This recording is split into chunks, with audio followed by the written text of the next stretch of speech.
കഴിഞ്ഞ ദിവസം ദിയ കൃഷ്ണ ഏറ്റവും കൂടുതൽ പോസ്റ്റ് ഇട്ടതും അല്ലെങ്കിൽ എല്ലാവരോടും പറഞ്ഞതും ഒരു വാർത്തയായിരുന്നു. ദിയയുടെ സ്ഥാപനത്തിൽ തട്ടിപ്പ് നടത്തിയ സ്ത്രീകൾക്കെതിരെയുള്ള ജാമ്യാപേക്ഷ റദ്ദാക്കിയത്. ഇനി എന്തായാലും കുറ്റവാളികളെ തിരിച്ചറിയും. സത്യമേ ജയിക്കൂ. നിങ്ങളുടെ കൈകളിൽ ഉടൻ വിലങ്ങലിയും.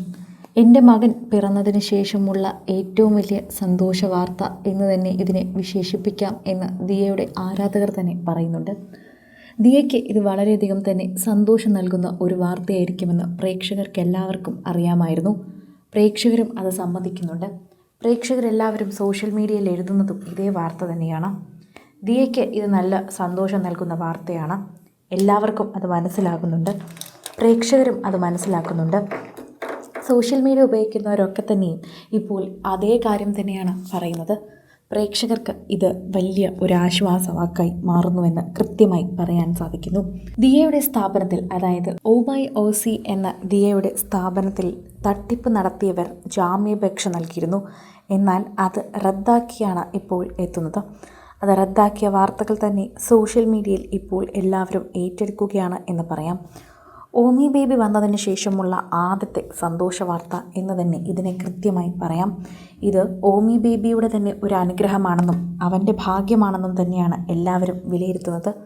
എല്ലാവർക്കും അങ്ങനെ പറയാൻ തന്നെയാണ് താല്പര്യവും ഇഷ്ടമെന്നും കൂട്ടിച്ചേർക്കുന്നു.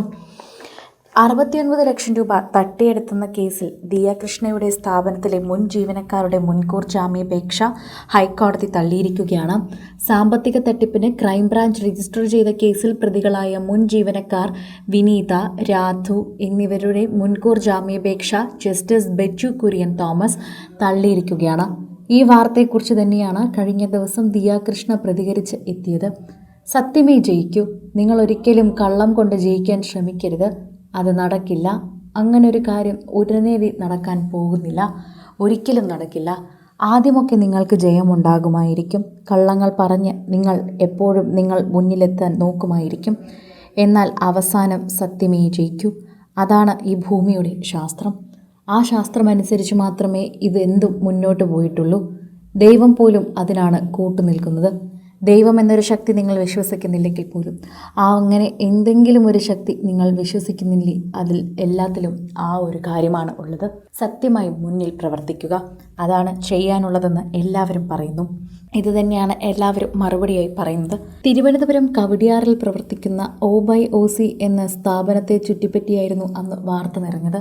പൂർണ്ണ ഗർഭിണിയായിരുന്ന ദിയ കൃഷ്ണയ്ക്കായിരുന്നു അന്ന് ഈ കേസിൽ ഇടപെടേണ്ടി വന്നതും. ഗർഭിണിയായ ആദ്യ മാസമൊക്കെ തന്നെയും സ്ഥാപനത്തെ ശ്രദ്ധിക്കാൻ പറ്റാത്തതിനെ തുടർന്ന് 69 ലക്ഷം രൂപയോളം തന്നെ തട്ടിയെടുത്ത കേസായിരുന്നു ഇപ്പോൾ നിലവിൽ വന്നത്. ഇത് തന്നെയാണ് ഇപ്പോൾ വലിയ രീതിയിലെ കുറ്റമായും പറയുന്നത്. പ്രേക്ഷകരെല്ലാവരും പറയുന്ന ഒരു വാർത്തയായി തന്നെ ഇത് മാറുകയും ചെയ്തിട്ടുണ്ടായിരുന്നു. ഇപ്പോൾ നീതി ലഭിക്കുമെന്നുള്ള പ്രതീക്ഷ കൂടുകയാണ്. കൂടുതൽ സിനിമ, സീരിയൽ, ചാനൽ വാർത്തകൾക്കും നിങ്ങളുടെ പ്രിയപ്പെട്ട താരങ്ങളുടെ എക്സ്ക്ലൂസീവ് അഭിമുഖങ്ങൾക്കുമായി സബ്സ്ക്രൈബ് ചെയ്യാൻ മറക്കല്ലേ.